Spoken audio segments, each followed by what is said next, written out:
start to play.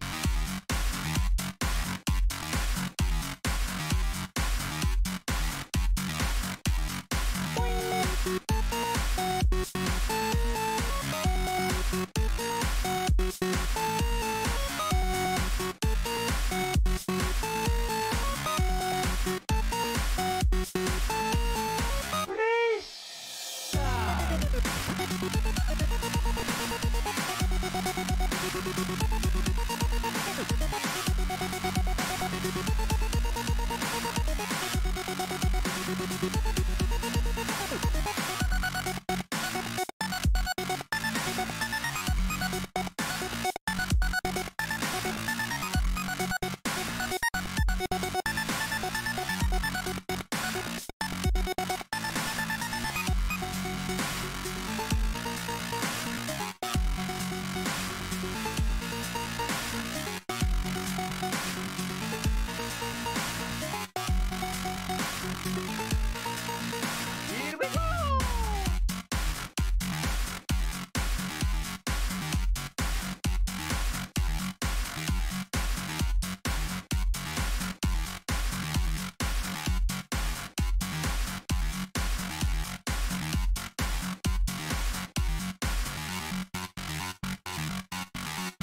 Okidoki.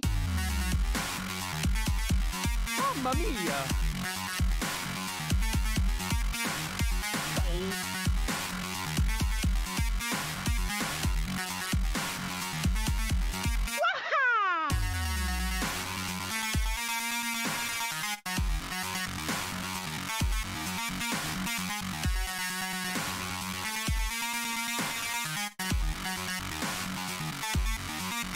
Game over! Thank you so much for playing my game.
All right, ladies and gentlemen, welcome to this very exciting kickoff of the first match in Division D West playoffs here in NGS Season 5. My name is Cat Peach.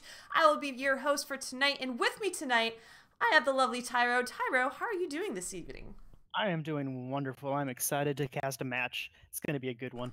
Yeah, it should be really good. We have the 4th and 5th seed on the west side competing today, so I have a feeling that this matchup is going to be super duper close. Let's actually take a look at the bracket that we have here for Division D so far. We had an upset on the east side tonight, though, with Zul'jin Distillery, who came in through Wildcard Weekend, by the way, beating Lubu 2-0. So they're going to advance on the east side. But tonight, as you see, we have a fresh bracket for the west. So we'll have to see how Lightly Salted and Bum Boys decide to kick things off for the entire division, Tyro. And we were kind of, I don't know if you had time, I was kind of comparing teams and what kind of heroes they like to prefer. And both these teams actually have some really interesting priority picks, most notably Lucio on one team and Lunara on the other.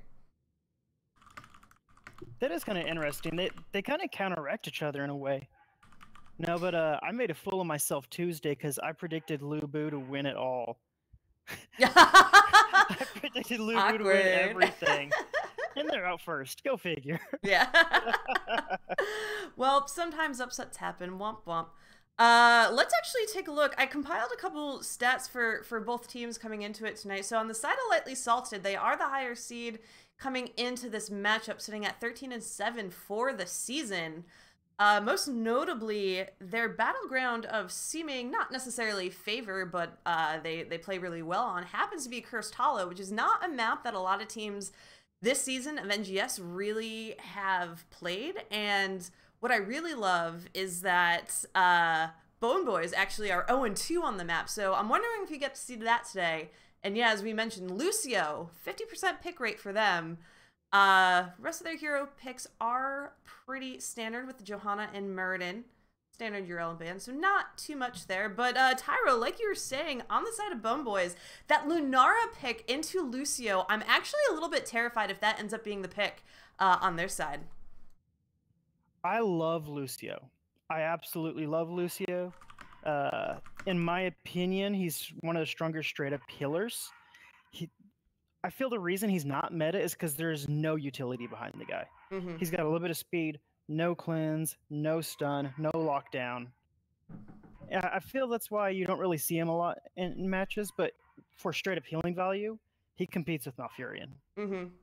Yeah, and I mean, when we're talking about healers that can kind of heal through a lot of that spread poison damage that Lunara provides, and on top of the speed boost to help kind of catch up with her and possibly get picks onto her as well. I feel like that'll be interesting. So I'm wondering if either of them get banned out or if we see them here at all in these games. And as we're talking about games, let's actually take a look at the map bans and picks for this evening. So on the blue side, Lightly Salted banning out Towers of Doom, while their opponent banning out Sky Temple. And for game number 1, Tyro, we are going to Brax's Holdout. What are your thoughts on that? I love it. Brax's Holdout is all about team fighting the entire game. So I expect to see a lot of explosions, a lot of big kills, and hopefully maybe a boss throw. A boss throw would be awesome. we always love a good boss throw here at NGS. But yeah, the boss throw is super real here for sure. I'm wondering on the side of Bone Boys, though, if they prepared anything special going into this matchup tonight, or if they're planning on running a lot of the same things that we've seen them run so far through this season. So as Lightly Salted meditate on those bans, wonder what we're going to see here. We've seen a little bit, I think actually in all divisions, a ride of the Zul, which I think for this North American League isn't too surprising necessarily, just given how it recently popped up in the quote-unquote meta. So always have to keep an eye out for that now, surprisingly. But we're going to see the Kael'thas first ban for Lightly Salted. That's pretty standard, especially on this map. You throw him in the bottom lane, and he's just going to spread his bomb infinitely. Mm-hmm. I like the ban. I'd like to see maybe a response to Dibble's ban, though. Yeah, Dibbles has so many walls to just slam opponents into on this map, so definitely gets a lot of value as well from the Fire Stomp, I feel like. Just being able to grab vision over the beacons, poke a little bit as well. So I wouldn't be terribly surprised here. And go ahead. I am shocked by the Sonya ban. Not that Sonya is a bad hero, or that she's not meta even though she's not picked as much as some of the other bruisers. I just don't feel that she's particularly strong for holding a point solo. Yeah, for sure. I feel like maybe back in the day that was more the case, but she's seen just so many changes that she can't really be that individual anymore, especially when you still have like Urel on the field, for example. Urel totally messes up a Sonya, so to see the Sonya ban first is actually very strange coming out from Bone Boys. I agree. Maybe it's a target ban. Maybe it's a target ban towards Lightly Salted. Yeah, we can check if it's actually something they tend to run here. Or at all, actually. And it's actually looking like Bone Boys are more the Sonya player, I believe, than their opponents with a 2-0 so far in this season. Actually, both teams running a 2-0, so the priority on Kerrigan, though, is whoo golly spicy. I like it. I like the Asmos through as well. He is really strong on this map if you choose to take him. And there he is. There it is. Asmodee actually being one of the more banned heroes on the side of Bone Boy. So it's really cool to see them pick it up this time around. And like you said, just being able to dunk on those beacons all day just to get a lot of that reliable clumped up damage and really get those stacks is great. In response, though, we get a Urel and we get a Tyrande here, so we have all the recently reworked heroes coming into this matchup tonight. Absolutely. Tyrande is a fantastic stack with Kerrigan, and Urel is not a surprise for that solo top lane. She'll be able to hold that point pretty well. Yeah, and with the Phoenix banned out, who actually does pair well pretty into the Urel, I'm wondering what that offlane's going to be for Bone Boys. They're going to ban out the Genji in this case, and not wanting to deal with the damage from him, from the mobility that he provides. And there's that Diablo ban that you brought up earlier. Yeah. So if Bone Boys wants to win the solo lane against the Urel, they kind of have to either take Arthas or Leoric. Those are really the only two options right now against Urel. Sorry, my phone went off. It's okay. Your friends are calling because this match is so hype and you gotta get them in on it, right? Oh, golly. Oh, golly. If it's playoffs, if this might be your last game, you pull out the Cho'Gall if you're Bone Boys who say, we got two heads on one body. What are you going to do about it here? And this far into the draft, Tyro, lightly salted. How do they respond? Because they tactically need a main tank. What does the rest of this draft look like? I feel like they shot themselves in the foot a little bit because Diablo is a great hero to take into Cho'Gall, but they banned him. And so here they go Joanna, they go Kel'Thuzad. I don't like the Kel'Thuzad pick here. Just because he does a set number damage, there's not really a big percent damage for him against the Cho'Gall, and he's kind of squishy. Do you think letting Kerrigan through was totally planned by Bone Boys? Because I'm wondering if they had the Cho'Gall set from the beginning, and if they feel that Cho'Gall kind of forces Kerrigan to fight in a range that Cho'Gall can really punish on. Do you think that was an option of what they were thinking about? I think they let Kerrigan and Asmo through, knowing that they wanted Cho'Gall and that they were going to punish either of them. The follow-up Artanis, though, on top of everything coming out from Bone Boys, Tyro, I have no idea what to make of these drafts. The Kel'Thuzad, like you mentioned, like, I'm not in love with. I'm not sure maybe if Kel'Thuzad maybe stacks faster on a Cho'Gall, given the two bodies things. I know for a lot of heroes, that's one way to really cheese those stacks, but definitely not a common pickup on Brax's holdout necessarily, but at least you kind of have a known target for some of his abilities at the very least. Yeah, no, if you chain a Cho'Gall Cho'Gall himself only counts as one chain, which is going to be unfortunate for that Kel'Thuzad. But in all things, looking at this game, I feel like if Cho'Gall plays well, they're going to win this game. There's not really a lot. It's their game to lose, I think is the right way to put it. Yeah, I mean, at least in my experience on that Cho'Gall, there's definitely a lot you might have to give up. Not a lot, but a bit you give up earlier in the game. I think Cho'Gall is one of those heroes that early game, you can only do so much until you get some of those more empowering talents. And then once you kind of get a little bit of a head start, that turns into such a big snowball, especially at like the 13-16 area. So, Bone Boys, can they get the early lead and do that? Or Lightly Salted, are they going to say, no, we're just going to freeze you to death instead? We are about to find out. Tyro in the blue. We have Lightly Salted here. We're going to have Absolute Yoda on that Kel'Thuzad. We're going to have Archvalley on Kerrigan. Sorry, Wafflecopter on the Kel'Thuzad. We're going to have Absolute Yoda on the Johanna.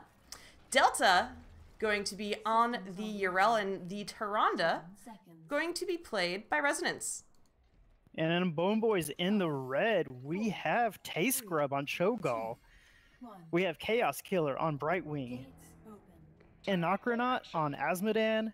And Ross on Artanis. And I just have so many questions here as we get into this march down the bottom lane with Chaos Killer slowly coming up from behind on that Brightwing.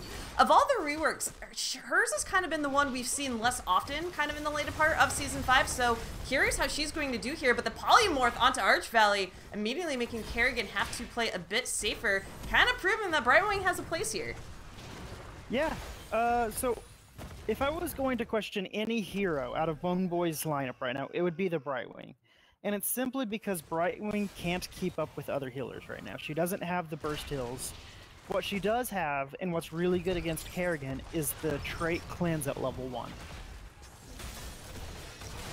Yeah, I'm hoping that Cleanse comes out a lot, especially, and I didn't really think about this, against the Kel'Thuzad, who has a lot of these like stuns and slows, being able to have that available in case he's really starting to land those combos might actually prove to be super helpful on the side of Bone Boys. So I feel like Chaos Killer has a lot of pressure to maybe retain that trait for as long as possible and really try to make use of it in the most critical of moments here. Yeah, absolutely. Something I hadn't considered with Brightwing Cho'Gall. Brightwing takes Hyper Shift, and he can teleport on Cho'Gall to restore 40% of Cho'Gall's health. At level 1. This is going to be... I'm so excited, Tyro. This is amazing. The Polymorph, though, going on Archvalley. Cho'Gall trying to go in, finish off the damage, but so far, Arch able to stay alive on that Kerrigan, and there we see that teleport from Chaos Killer, being able to really top off that Cho'Gall right before these beacons begin. So I expect what Bone Boys needs to do is just stall this. They need to hold top. They need to do everything they can to not let Lightly Salted grab these too quickly. Yeah, and they're doing a good job right now.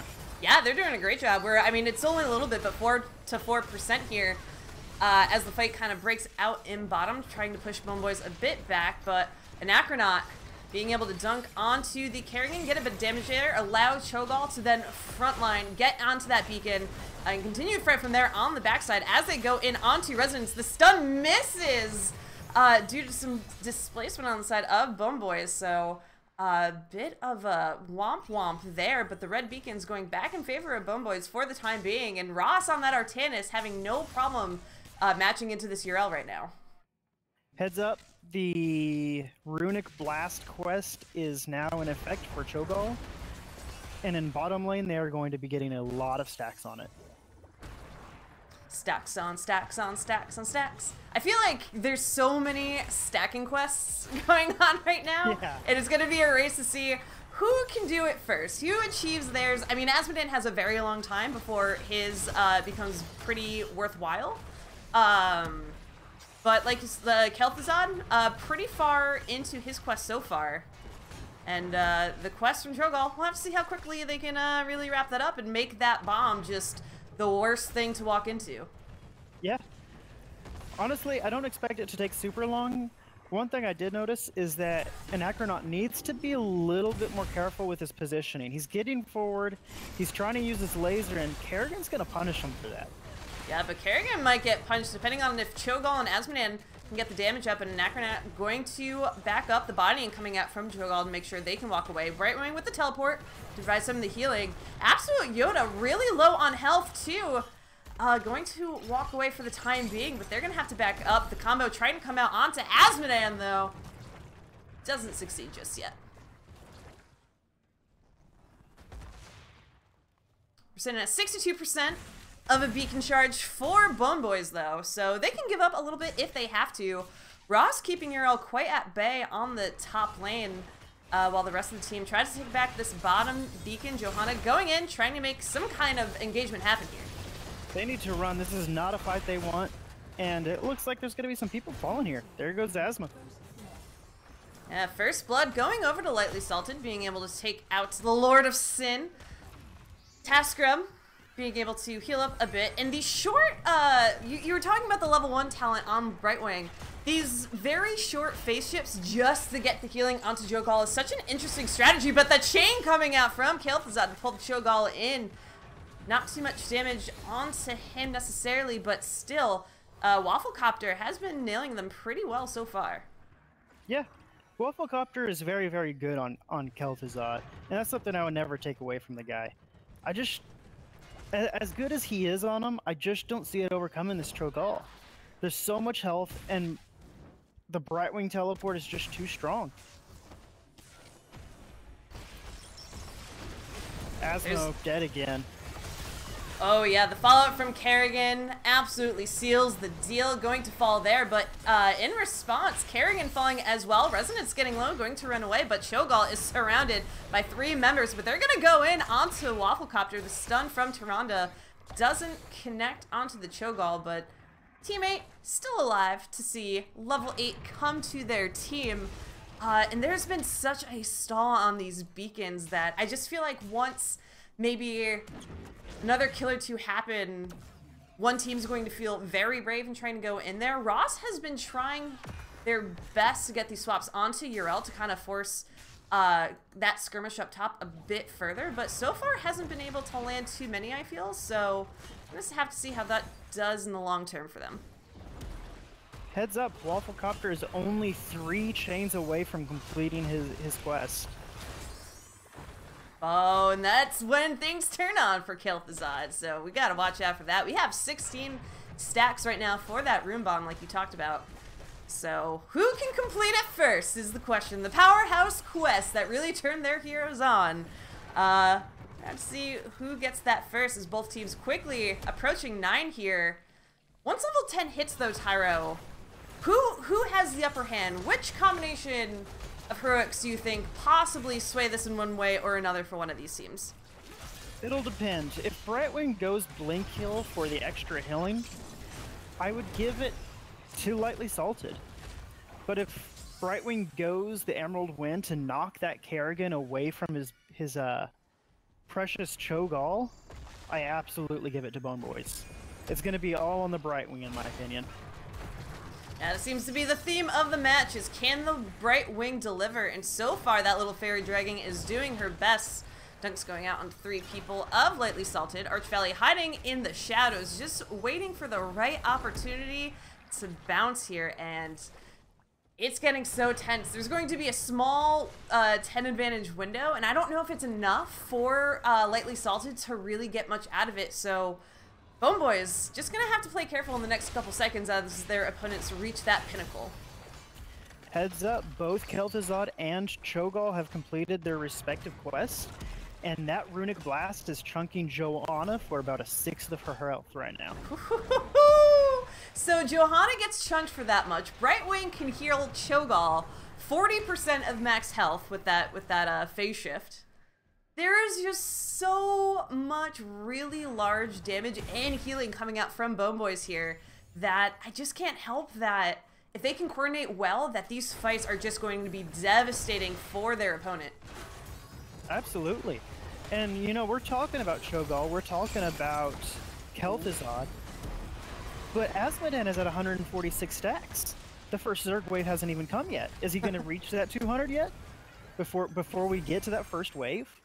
I mean, it'll definitely be close, and I think he can, depending on how much longer these skirmishes around the beacon go out. Absolute Yoda, though, getting absolutely annihilated, having to turtle kind of behind the gate as their health recharges. A lot of heroics, though, used on the side of Bone Boys. Top. Ooh. Oh, the top gank onto Artanis. That's what Lightly Salted needed. They absolutely did that. Get a little bit of push, try to release the pressure off of bottom a bit. It's a wonderful play. Dem grabs 3. Wafflecopter tried to get the combo off, but the Maelstrom! Falls. Cho'Gall falling. Arch Valley coming out with so much damage onto the opposing team, and Absolute Yoda finally going to go cap that beacon. And there was that breaking point. They have a level experience lead now. Going into this beacon phase, they still have a bit of percentage Absolute to. He's not going to. No, he is not. The coordination now coming out. Now that everything's turned on. Oh, Arch. All right, you're gonna get out just fine. I was a little bit worried that Arch was gonna fall to tower shots. I was waiting for Arch to grab that Q on that wall, but worrying me a little bit. About one shot away from death. Very close. I was kind of like, uh-oh. Ross, though, one-on-one again with the URL up top. See if anyone from Lightly Salted wants to try to plan for a gank yet again. But Cho'Gall is back, Brightwing is back, and they're going to focus on building up some bruiser pressure in the bot lane. Kerrigan finally going to start in response, grabbing the siege camp on their side as well. And now we see the rotation. Kerrigan going up to Urel, or actually going up to their camp. Never mind. I was hoping for another gank potential. I was very excited, and it's not happening. It's a good play by Kerrigan. Once that camp gets taken, Artanis will not possibly go top. Oh. Cho'Gall died again. I missed it. What happened? Heroic coming out from Kel'Thuzad. Follow-up stun from Tyrande as well, and just the damage melted him quite handedly there. Asmo, we hit the 200 mark. Yeah, that Zerg wave means absolutely nothing in the face of Asmo now. Arch Valley now up the top, gets a little bit of damage onto Ross, who's able to evade the Kerrigan combo, gets the swap though. Chaos Killer used the blink. Wafflecopter though, trying to come up, gets the Brightwing in the back. Absolutely Yoda, finishing her off, getting the kill onto the healer. It was a huge play here. Their opponent's not even 13, so this is just going to set them back a bit farther, Tyro. I feel like there's a little bit of desperation coming out of Bone Boys, and I don't know why. They've got a really strong late game. Give them the first wave, it's okay. And stop giving up these kills. Don't give this level lead, because this is exactly what Lightly Assaulted needs to do to win the game. Yeah, and they are preparing both these lanes, honestly, so well. The bottom, for already down, they'll be able to take out the top as well. So when that Zerg wave finally does come, we're looking at keep gate pressure from the get-go, because this has just taken so long for us to get even the first Zerg wave. And both teams are still tied up fairly even, but it looks like Lightly Salted on the hunt for their opponents, not finding the hook there just yet. No, and there's time given here to clear this bruiser camp, which is what Bone Boys needs to do. They need to just, like I said, let go of the objective right now. Take the wave clear and just destroy the Zerg wave. Yeah, and those here it Zergs, comes. Here it comes, all built up for Lightly Salted, going to be coming down this top lane. The defense is on now, and like you said, with the Asmodan stack, should be cleared relatively quickly, but it's still a defense that they have to give. Cho'Gall, though, getting the condemned, and Cho'Gall needs to not die here, and it looks like he's going to. oh, that was the worst thing that could have happened for Bone Boys right there. And I feel like Cho'Gall definitely a bit too far forward, trying to preemptively maybe be kind of turtling around that gate, coming in just a little bit in, just a little bit out. But the crowd control coming out from Kerrigan to pull him fully out of there, along with the damage from the rest of the team is just too much. And Asmodan is going to fall as well. And this is looking like a pretty fast game one for Lightly Salted here. Oh, Cho'Gall, you don't want them right next to you. Cho'Gall promises that he does. Arch Valley getting the damage in again. Ross trying to get the swaps, taking a lot of damage as well. Artanis going to fall here. The Zerg Wave is still present. Cho'Gall going back into the Hall of Storms. And the Zerg Wave is almost dead, but damage onto the core. Kel'Thuzad coming out with the combo as well. And this core is falling, Tyro. This might be game. I think this is, unless Cho'Gall can pull a really nice kill here. Nope, Asmo's gone. This is definitely going to be it. Joanna's just going to survive through everything because Tyrande is an awesome healer. And that's game one. Lightly Salted, very well played. They came in, they had a plan, and I think most of all, they were super patient early on, for sure. Especially around the beacon control, they weren't really rushing, I feel, to take command of those and to make something happen too early. They were very kind of relaxed in that regard, and I think it paid off dividends for them, even in the fear of a late game Cho'Gall. Yeah, honestly, I feel Lightly Salted played the way that Bone Boys should have played. And I really have to commend them, and I have to commend Arch Valley. Just diving, getting those pulls on the Asmo, getting the kills on the Asmo, and then making sure that Cho'Gall couldn't get her back. It was really, really well done. Yeah, and I mean, 16 kills to 2 as well for Lightly Salted. They are coming in and saying, we might be right next to each other in standings, but we feel we're on a different level of play than you. So we're going to have to go and see Bone Boys, what their strategy might be coming out in game 2 as we try to figure out if they're going to want first pick here, or if they're going to want map pick, because they did have map pick that time around. So when you're down, Tyro, what are kind of the thoughts of, like, do we first pick here? Do we try to get the map pick? What do you think, you know, at this point in the series, Bone Boys should be considering with that choice? Honestly, I would want first pick here. And the reason I want first pick is because Kerrigan is just such a dominant hero. Mm-hmm. You want to make your opponent ban the Kerrigan and just give up one of their bans on you so you can get one of your niche heroes. Because, you know, you said this before, this is the playoffs. The meta is a little bit less important here. You're trying to pull out all of your cheeses. You're doing anything you can do to win. Yep. And this could be the last map for Bone Boys if they don't do it well. Yeah, so they are going to actually opt for first pick here. So we'll have to see. Lightly Salted, balls in their court for what map is going to be. And one thing, you know, from last game that I would really recommend to Bone Boys here, don't let that Kerrigan through. Just don't do it, because everyone in chat too, super surprised that she made it through, was picked up first pick, and we just saw Archangel being able to tear through members of Bone Boys all through that match. Yeah, absolutely. I don't know. Bone Boys did choose first hero pick, yeah? Bone Boys did pick first hero pick, yes, for game 2. Yeah, so yeah, if Bone Boys wants to let Kerrigan through, grab her.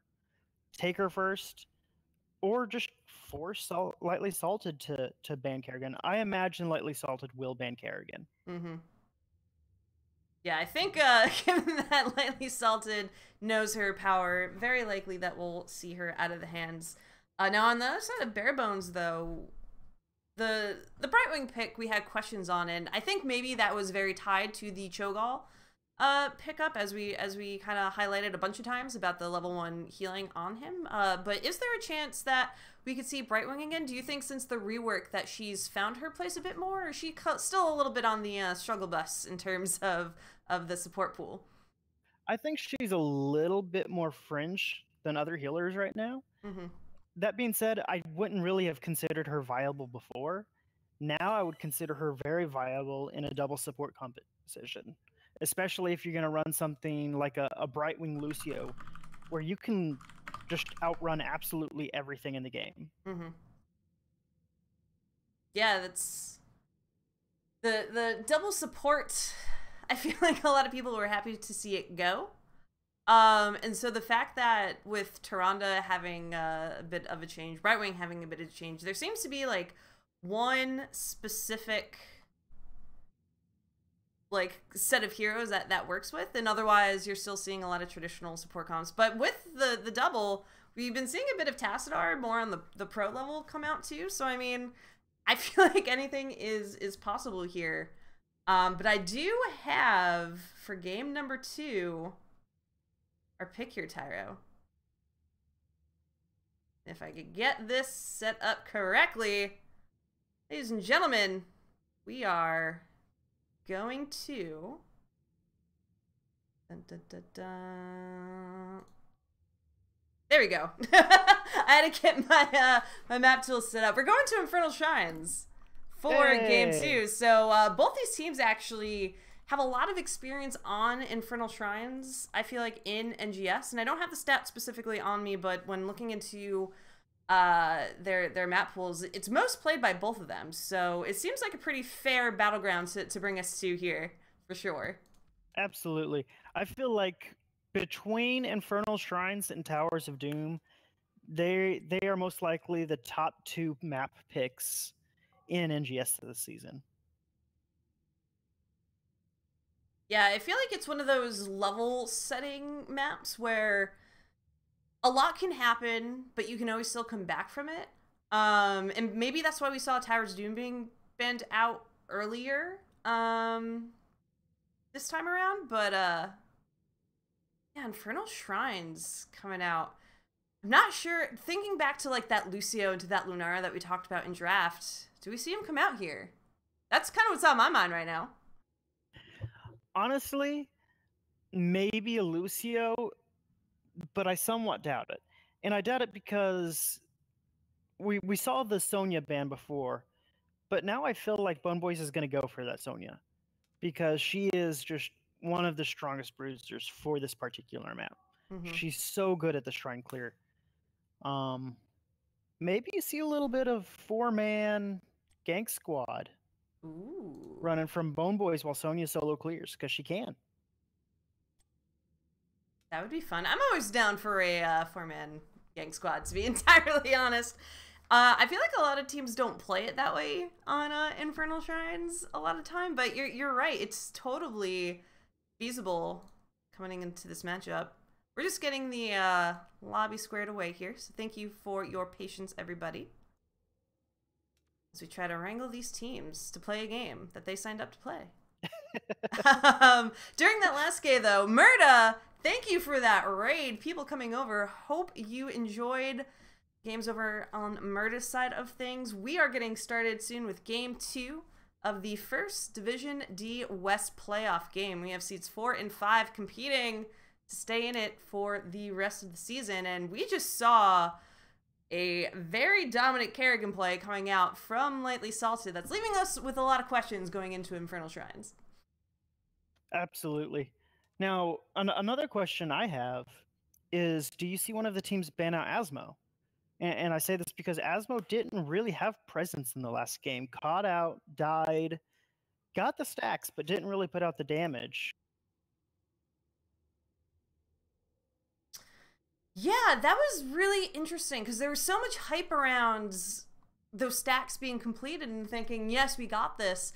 I think when Cho'Gall fell kind of during that defense, though, Asmo couldn't feel free to kind of get that clear as much as maybe he wanted to, just because you had the threat of the entire enemy team now at your doorstep.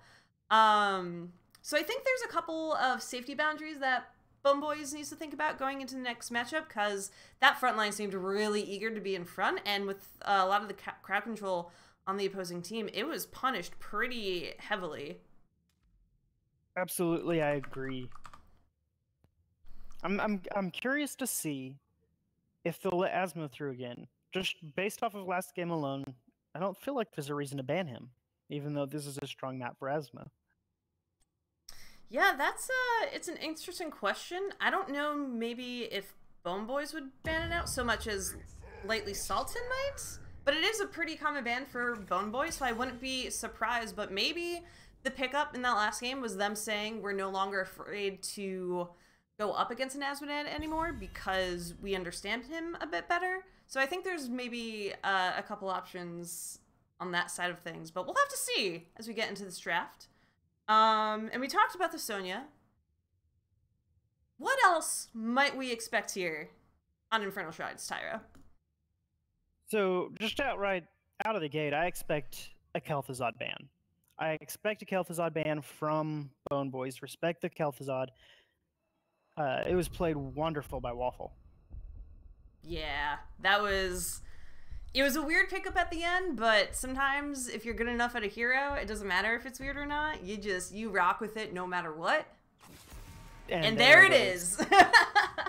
I like the ban. I like the respect. It's well deserved. It's a great game, Waffle. Mm-hmm. Yeah, very quick stacks being built up on that baseline quest as well. So just being able to take it out of the picture. Infernal Shrines has a lot of the same setup as Brax's Holdout. You have your essentially most, if not your entire team, around these single points that just give him so much easy stacking potential. And the respect, possibly Asmodee ban, as we talked about, pretty strong, just not want to deal with him here. Let's talk about a ban from last game, Kel'Thas, who, at least up to now, is making it through. This is one of his best maps. Let's see if either team gives him a little bit of thought here, or if he's going to make it through to the pick phase. It'd be interesting, because I feel like at this point, someone's got to ban Kael'thas or Kerrigan. We're going to see a Yrel, so either Kerrigan or Kael'thas are making it through this draft, Tyro, and given Kerrigan's performance, and like you mentioned, Kael'thas's power on this map, if they aren't insta-snapped up here, something's very wrong. All right, there's a Kerrigan ban. I expected it. Forced Salted to do that. Now you got to pick up the Kael'thas. He's just too good. Get the Kael'thas. They only have the one pick, and the danger of picking up the Kael'thas is potentially being able to figure out what his easiest weak points to strike are, depending on how the rest of the draft's playing out. We're going to see Genji pick up, though, instead here by Bone Boys. So Kael'thas still up and available here. We're going to see Tyrande. Maybe we're entirely wrong, Tyro. I feel very confused right now. I mean, Genji is a good first pick. Genji will never be a bad first pick. But why would you pick Tyrande to Genji? I don't know. We do see the Diablo pickup, though, which I do like. For Lightly Salted here, for sure. Diablo is a great counter to Genji. Tyrande, though, that is going to be the hardest skill shot stun ever. If Tyrande lands it, this is the best Tyrande player in the entire world. Stitches is, I think, the third most pick hero on the side of Bone Boy. So for this potential season-ending game, we see the Gorgy Man himself coming out, along with that Decker Cane for some of those roots, maybe to challenge the stuns of Tyrande on the other side. I'm wondering, we could see a potential Jaina pickup on this side of Lightly Salted, especially later in the game when she can pick up that Numbing Cone and maybe root that Genji just for a bit longer to get the follow-up stun from Tyrande, and then you have a dead Ninja, but, and I mean, she has pretty decent wave clear as well. Potential. Absolutely. I feel like right now Bone Boys has to ban either Kael'thas or Jaina. And I've got a nagging suspicion it won't be either. It'll be something else. It's a Cho for some reason. It's a Zagara. It's a Zagara? KS.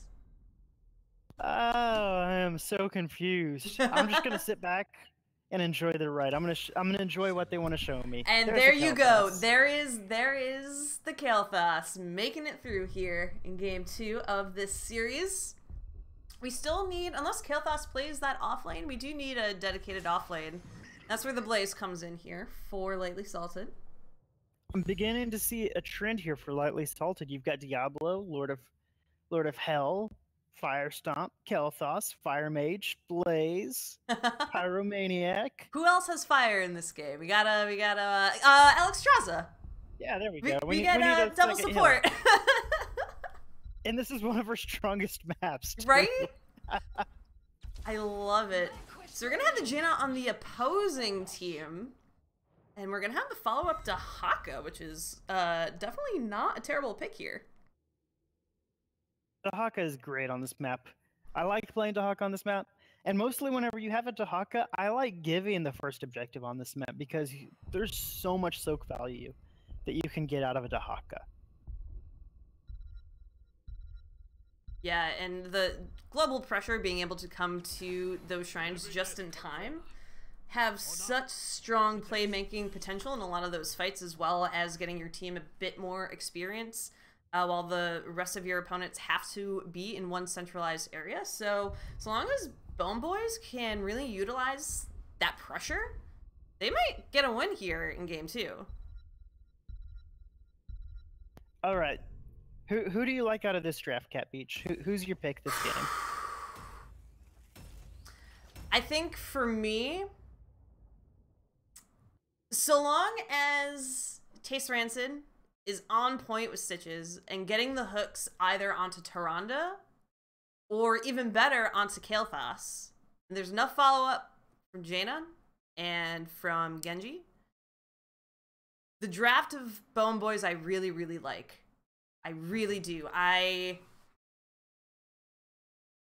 There's a lot I can't ignore on the side of Lightly Salted. They also have a very strong composition, and again, a lot of draft favorites of them as well, but I don't know. There's something about Deckard being in the mix as well, just being able to provide general slows and routes for the team that, if pulled off right, I think Bone Boys could have this in the bag.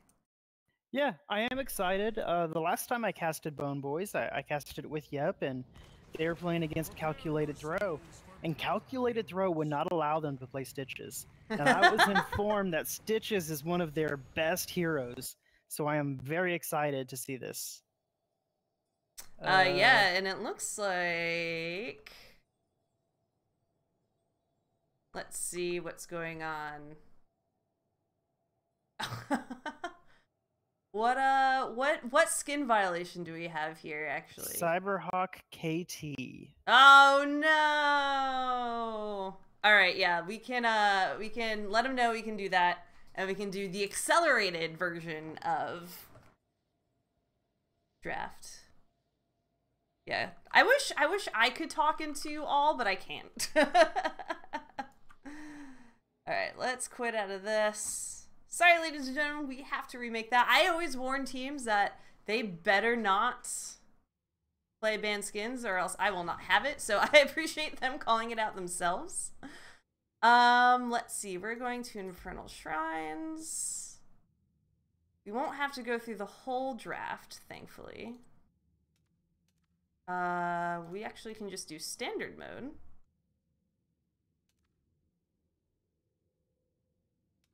Oh, indeed, we can. Heck we don't yeah! have to do the draft phase. We don't need no second draft unless we really want to. I'll throw up the map selection one more time for those just kind of coming in or just to refresh some folks. The band's going out on Sky Temple and Towers of Doom for this series. Game 1 was picked by Bone Boys and ended up losing it as well. So it's time to see if they can make it back here on Infernal Shrines in Game 2. Otherwise, to see Game 3. Game 3s are great. I do. I know it's... Oops, I didn't mean to pull you in. Like, I know it's probably late for a lot of folks. But, it should be exciting either way. Let's see. I gotta... A little bit of trolling. Yeah. Swap team. We'll make this super facts. Oh, remember to set me as referee. Oh, just yes. in case. Thank you. You are welcome.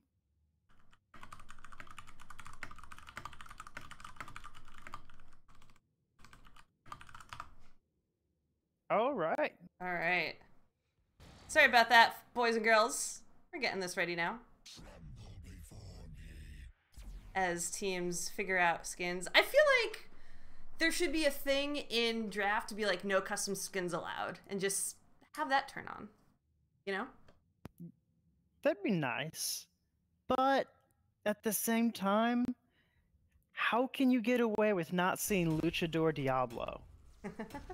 Luchador Diablo is wonderful.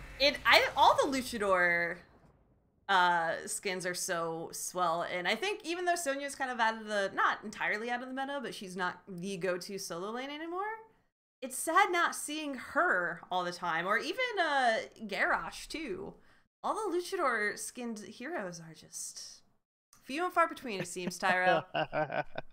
They are wonderful skins, but Halloween is around, and that means you can not only purchase the new skins, but the old skins.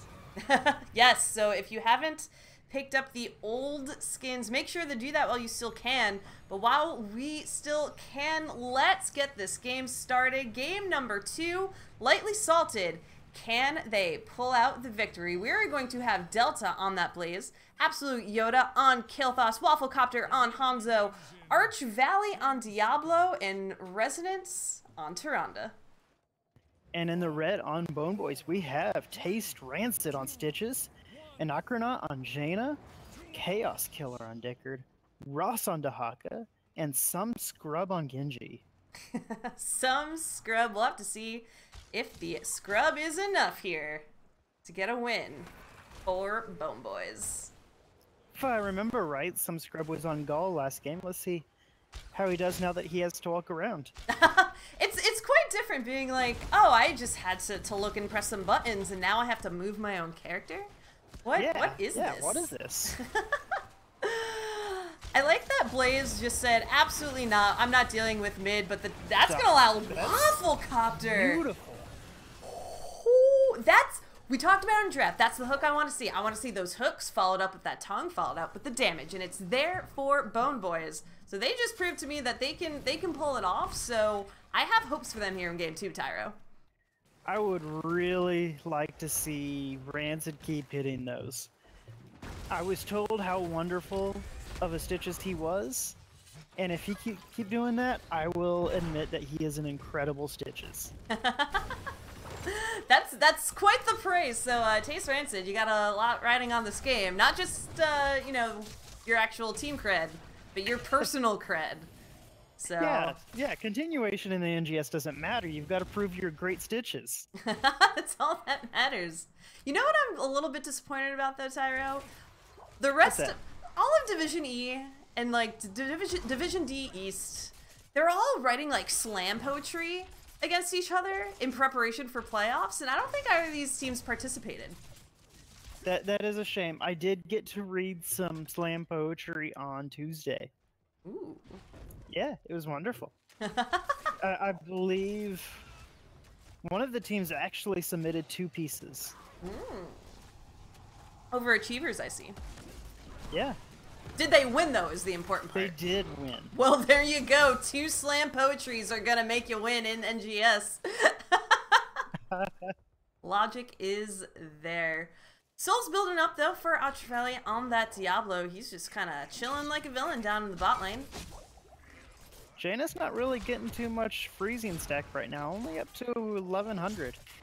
Yeah, she's been hanging out in the bot lane for a lot of this rather than, I feel like, doing the fast rotations between 2 lanes, because so she didn't take the Globe quest, but I just feel like being able to get as much damage onto opponents as possible. And speaking of damage, Delta's taking a lot of it, the tongue. Dead.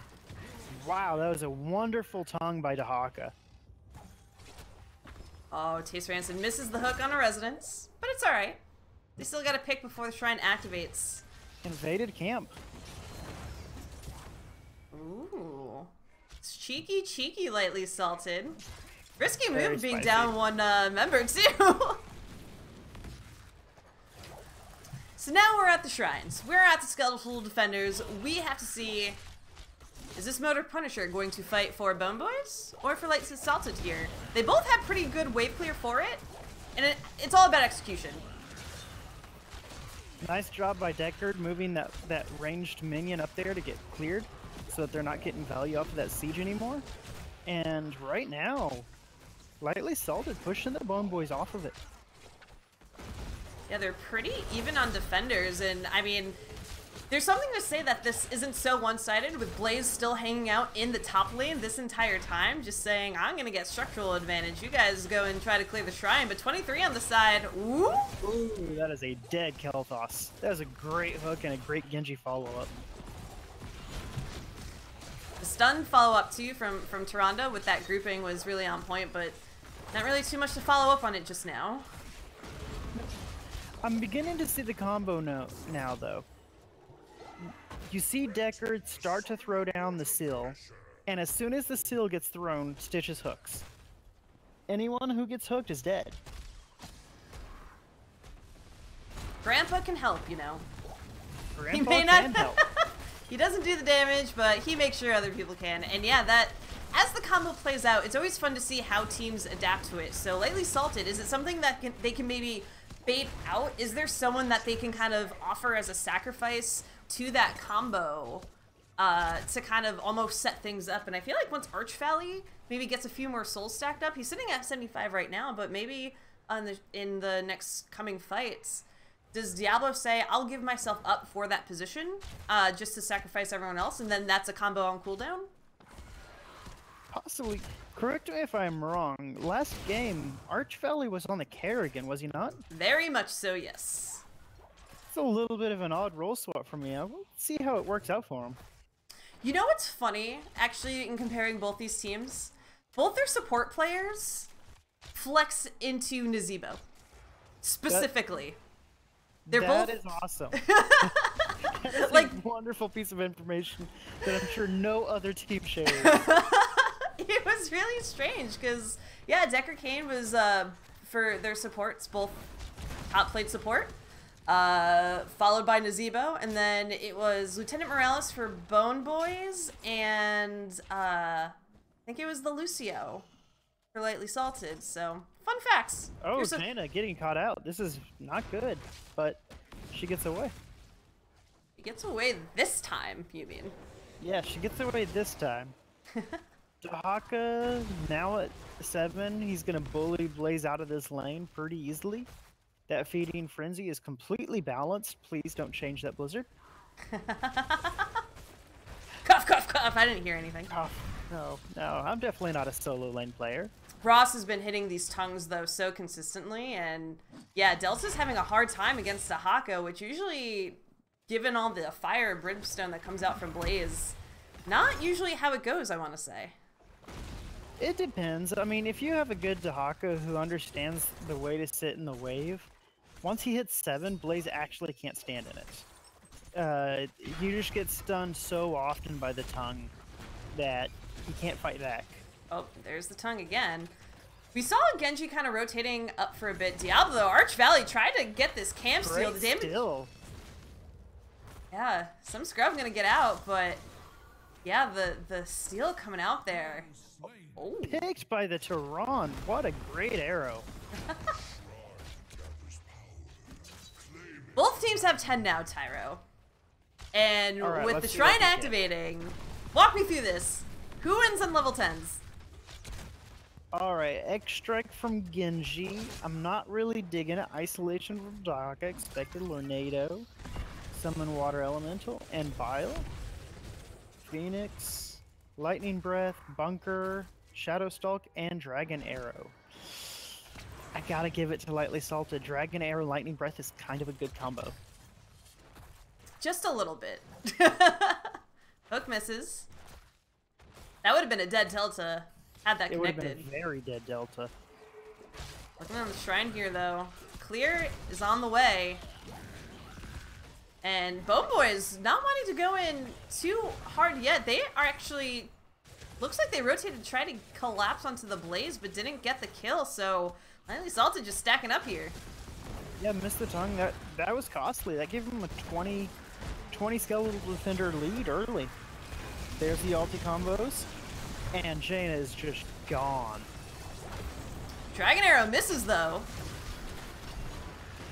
File going out. Genji running. Stitches needs to run. He's not going to make it. Deckard and Genji getting out alive. Dahaka soaking some more. Sees everyone is dead. Okay, guys, I guess I'll press W again. What a chase from Delta, though. Saying, yeah, I got this, Deckard. No problem. Arcane Punisher. Arcane. Very nice. You lose the first one. I wonder if there's like a logic to saying we'll give a Punisher based on what type it is. Because obviously Arcane is kind of uncontestedly the most powerful of the three.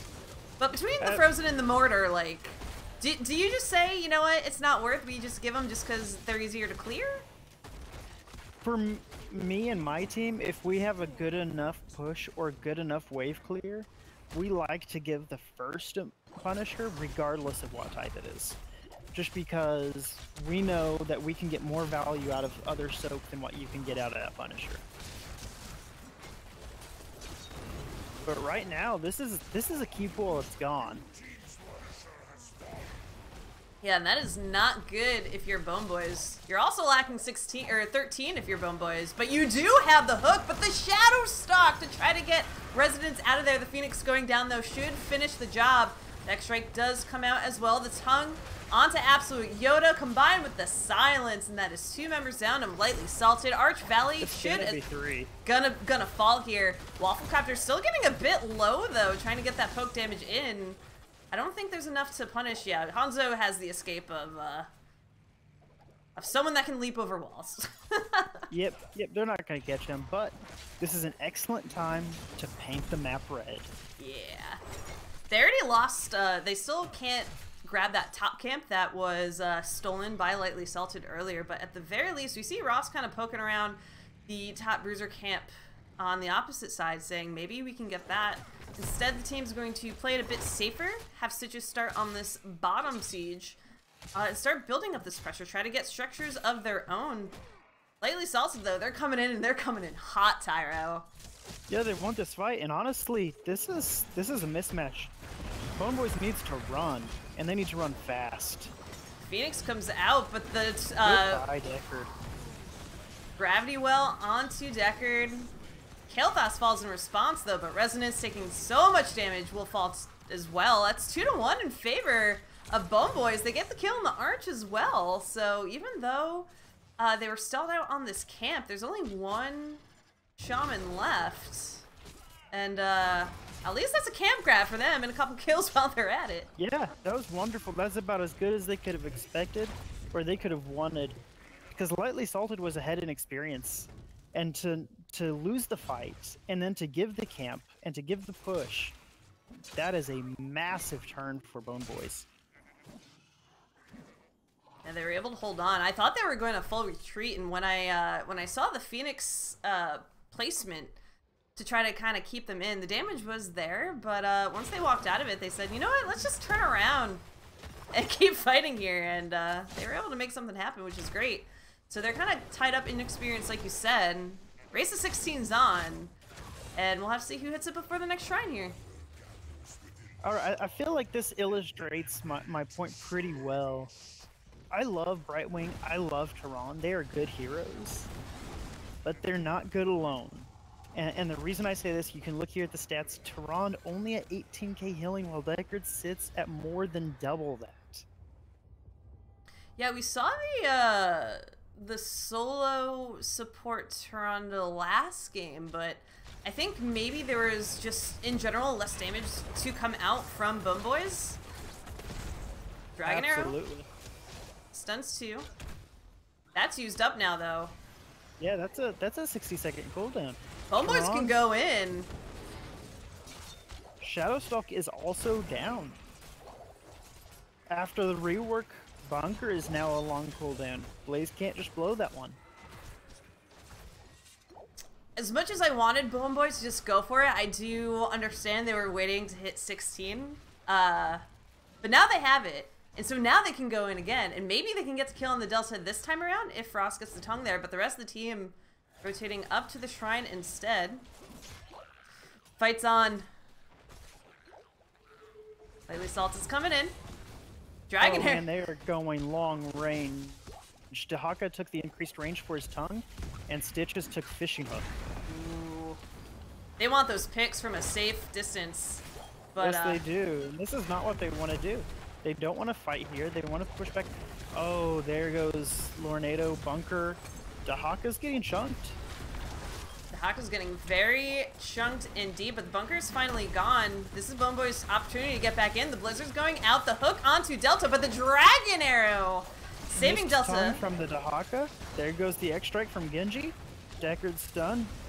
Genji's stunned. The isolation went out onto Resonance. They still use the Shadow Stock. Jaina, though, going to fall first in the immediate surrounding from the Lightning Breath from Bone Boys is going to give Wafflecopter easy target practice here as he is just chunking. And Bone Boy is now on the full retreat, but not after one last hook.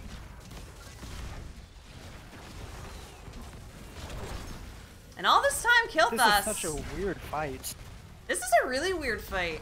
The fort's still there, but I mean, your bodying and physical presence in terms of numbers. You get the kill on the Stitches. The stun goes out onto Dahaka. This Wafflecopter trying to get the kill with the Sonic Arrow, just not enough. But they gotta walk back through this fort, but they have a Frozen Punisher out of the whole ordeal, so I would call that a win. Oh yeah, absolutely. And they killed so many of the enemy there. There's a pretty significant level lead right now, about a level and a half, and here comes a full health Punisher out of Fort Wall. Yeah, the Phoenix used a little bit for zoning, a little bit for damage onto these structures as well, just to get this Punisher closer to this keep faster. Fate goes on from Ross, getting pummeled by that Punisher. A lot of damage onto that Dahaka. Delta going in with the very aggressive jet propulsion, though. Tron Shadow Stock already used. The keep's gonna go down, but everyone for Bone Boys is still alive, and that's about to change. What a wonderful combo. That Dragon Arrow made that possible. That was so good. We have a 1-for-1 trade, though, on both teams at the current moment, but this Punisher is out for blood. Taste Rancid barely quick to get away for the time being, at the very least. Yeah, this is a good hold from Bone Boys. To not lose the game where you were at is a great play, and now you can play for 20. Mm-hmm. Yeah, they still are technically in this. They have a bit of experience to go before they can hit that 20, and it's going to be, I think, based on how we saw them playing last game, they got really eager when they were down, right? It was almost like they were, from the positioning, especially when we were talking about the Cho'Gall, just maybe a toe too far forward. And granted, the crowd control is different on the side of Lightly Salted this time around, but you still have jet propulsion, you still have lunar flare, you still have gravity well as well. So there's a lot to punish if Bone Boys decides to get a bit too far forward and try to make too aggressive in a play. So they just have to play it calm and collective, I would say. Absolutely. And right now, honestly, if I were Bone Boys, I'd be looking for picks. Oh, they They're are. not 20, and this Blaze should not be living for long. They just And I showed, see though. 'em. Yeah, Blaze knows. Jet propulsion's there, though. Bunker used. Bunker used well, blocking them off. He's gonna live through this, I think. Oh my. Oh! Oh! But the Dragon Arrow to stop a little bit of it for the time being. Lunar Thread goes out, stunning Here comes the 3. team. Suddenly, this is not a pick. This is a team fight. They couldn't secure it fast enough. Blaze gave them the runaround, and they just kept chasing and chasing. And there's the level 20. This is now where you want to run away from every fight, because Lightly Salted just wins. Arch with the vision over the wall. I like it. Trying to see if there would be a rotation onto this camp before they can seal it. The hook, though, through the wall! Coming out from Rancid. Yeah, it's a good hook. Diablo making good use of the teleport. Honestly, this is about as good of a position as you're going to be for Lightly Salted. I expect to see them try to push for the win right here. They very well could. Resonance gets hooked, though. Scroll of Stealing goes out, but Toronto will get away from it for the time being. By the time being, I mean only for a little bit, but she escapes with about 38 health there right at the end. Lightning Breath used right in front of the Hall of Storms, and the Phoenix as well to zone as Bone Boys tries to defend for the second time this game. Yeah, they're not going to be able to finish here. This is a wonderful survival by Bone Boys. There were several ultis used from Lightly Salted, and yeah, easy cleanup. They will have to clean up this bottom camp that's pushing on the gate before they can think about really pushing into that shrine as well. It'll help them get to 22. Which also brings up the point, they don't even have 20 yet. Yeah, if I were them, I wouldn't go to the shrine. I'd push bottom. I'd try to get that fort and get level 20. It looks like that's what they're focusing on. So they don't want to throw it here just yet. There's no boss throw pit, but there's a self throw pit if you go into that shrine when you're unprepared. So I agree with the call. I like it.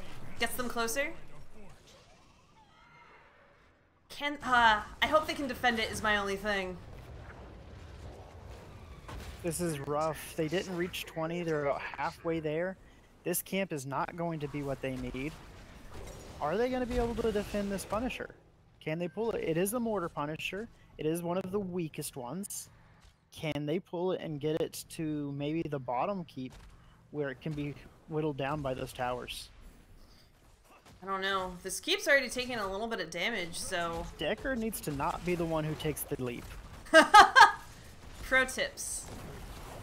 Grandpa can't take the heat, so he tries to stay out of the kitchen. The tongue does go out onto Delta yet again, but the Phoenix now, Hall of Storms, Bone Boars are just blocked in their own Nexus.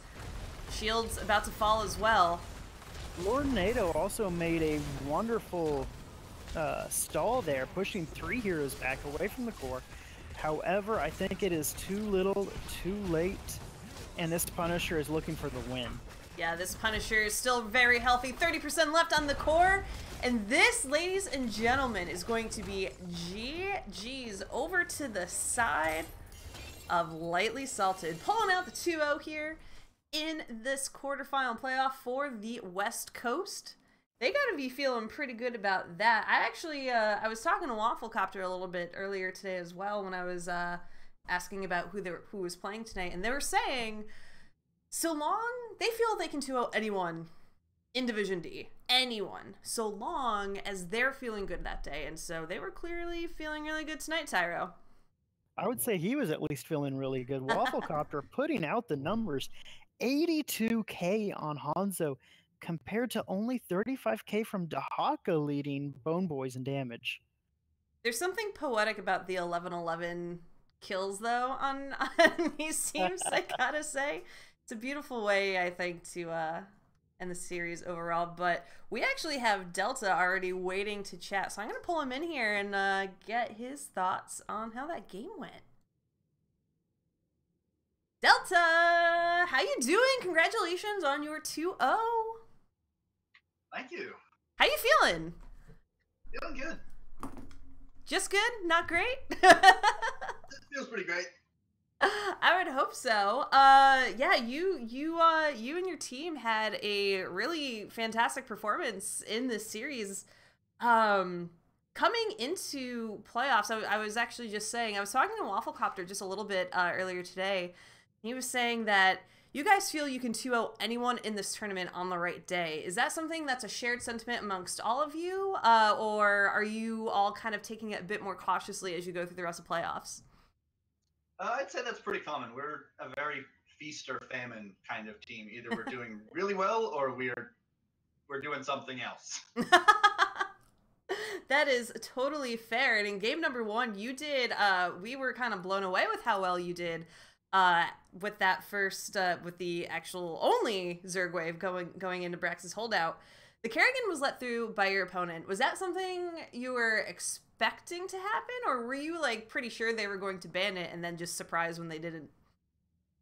After they banned Sonya, we thought it was gonna come through just because Sonya's not a real common first ban anymore. So we thought she might just sneak through because not everyone keeps up with changes and stuff like that. So we were really hoping we could pick it up. Very cool. I mean, have you been practicing with her whatsoever going into this tournament, or have you been taking more of the she'll probably get banned, but you know we'll grab it if we pick it up, but not necessarily banking on it? Not necessarily banking on it. Don't think we ever practiced a whole lot. Some of the other guys play a little more often than I do. Mm-hmm. So yeah, they play it every once in a while when they can in team league stuff like that. But I don't think we were going into it really hoping to get it until it kind of just happened naturally. Right. It just kind of fell into your lap, and you said, "Well, there's this perfectly good Kerrigan here. Might as well destroy faces with it." So I totally get that. Tyro, I'll send it over to you for questions. Yeah, so game 1, they've got the Asmodan, and suddenly Cho'Gall lands. What's going through your head? What was the process there? We really weren't that worried. We thought about picking up Tychus or something else, but we just thought we'll just play it a little passively. We got the Kerrigan, so we knew we'd have some decent damage, so we weren't too worried when Cho'Gall showed up. Just the general don't stand in the bomb kind of stuff. Yeah, all right. There was a unique pairing today, Cho'Gall and Brightwing there. Something that I at least hadn't considered, the 40% healing from the phase shift onto the Cho'Gall, such a large healing amount. Yeah, that can be really devastating if she's really on top of that, but it's such a long cooldown as well that you really have to wait for your moment for it too. Absolutely. Now, last pick against Cho'Gall. You guys take Kel'Thuzad. Walk me through that. That was pretty much our thought process from the start. Wafflecopter can play a very devastating KTZ. Don't tell him that; it goes straight to his head. He's not watching, don't worry. But yeah, we were kind of hoping to get that through. We thought, maybe we'll pick up KT, but really, we'd like to pick up KTZ. That displacement, that high damage, especially against someone like a Cho'Gall, is really helpful, especially when stacked with Kerrigan. All right, yeah, I enjoyed it. It was a great plan. It worked out really well for you guys. We were so actually Tyra was kind of commenting. So in that game number 2, the healing output from Tyrande definitely not necessarily keeping up numbers wise with Decker Kane. Do you as a team, because it was the second time that you had run Tyrande as that kind of solo support role, do you think that there's enough else in her kit to make up for that lack of direct healing to make her work one off, or where do you think overall she kind of fits into that ecosphere right now? The guy on our team who plays her really enjoys her, and she definitely has some really high healing. Again, kind of like with the Brightwing thing, you just kind of have to wait for your moment. You can't just be throwing heals out on everybody who needs it like you can with Deckard. Mm-hmm. But no, we like the helping with the damage that we get from KTZ. It stacked really well with what we had for game 1, and in game 2, yeah, it was a little light, but kept everybody topped up. Other than the few picks that they got with Hook or with Tongue or things like that. Mm-hmm. Gotcha. Very cool. Now, looking ahead, though, into your bracket, you're going to face off against either Off-Brand Cereal or Planet Smashers in your next round. We still don't know because that game doesn't happen until Sunday. What are your thoughts about that? How are you preparing? Is there one team you'd rather face over another? We are prepared to eat a hearty breakfast. I like it. Well, we'll have to see. But you were the first playoffs here in Division D West, so you have a little bit of time to relax and see how the rest of the bracket goes. So, is there one team kind of in the West bracket that you think maybe people are underestimating, or that you kind of consider a dark horse here, or do you think things will play out pretty obviously? I'm going to be selfish. I'm going to say us, because we are, like I said, we're a very feast or famine team. When we're not on, it's very obvious, but when we have our good days, we have very good days. I like it. All right, Delta. Well, congratulations. It is late, so we will let you go, but we will be seeing you soon in the rest of the finals. And congratulations to you and your team, and have a great rest of your night. Thank you. And I want to shout out to Oh, yeah, chat sorry. as well. Shout outs. I am totally sorry. Shout outs are yours right now. Please make as many as you would like. I want to shout out to chat. I tried. I wanted the slug. I wanted the probe, champion of the people, but the team wasn't having it. I know those feels all too well, man. I know them so well. Keep an eye out for the finals. Whether they want it or not, something's going to happen. I'm going to force a hand. Ooh. I tripped and fell, and I accidentally locked in Lost Vikings. I don't know what happened. I'm sorry. Didn't mean to run out time when hovering Propius, but I guess we're gonna take it. Yeah, I guess, you know, it's totally legal. So you heard it, folks. Definitely keep an eye out there, and I surely will as well. So thank you, Delta, for the preview. And now you have a lot to live up to. I will surely disappoint you all. It'll be great. All right, thanks again. Have a great night, and we'll talk to you soon. Yeah, thanks for the cast, guys. It was great. All right, of course. Thanks. All right, bye. All right, ladies and gentlemen, that wraps it up for us. We have one more NGS match going on right now, though. Adults with Jobs just started their series against Soak Every Lane. Their Adults with Job actually one game up. So we'll have to see Soak Every Lane if they can maybe get a win here, bring it to game 3. But Tyro, thank you so much for joining me tonight. This was a blast. You'll actually be casting Off-Brand Cereal and Planet Smashers with me on Sunday, so y'all can look forward to that as too. Where can the kind people in Twitch chat find you if they want to chat about this game or just get to know you a bit better? You have to find me in Discord. That is the only place you will find me. If you're in the NGS one, I am the captain of Bronze League Heroes. Just look me up, add me. I'd love to chat about it. Tyro is quite the swell fellow, I will say. So definitely follow him up on that. But that wraps it up for us. So make sure you go over and check out the games happening over at Ghost Dunk's channel. We'll make sure to raid the stream. So make sure to follow that. Go say hi, cheer on those teams. And we will actually see you here tomorrow for another late game as well. We're going to have another Division D West. So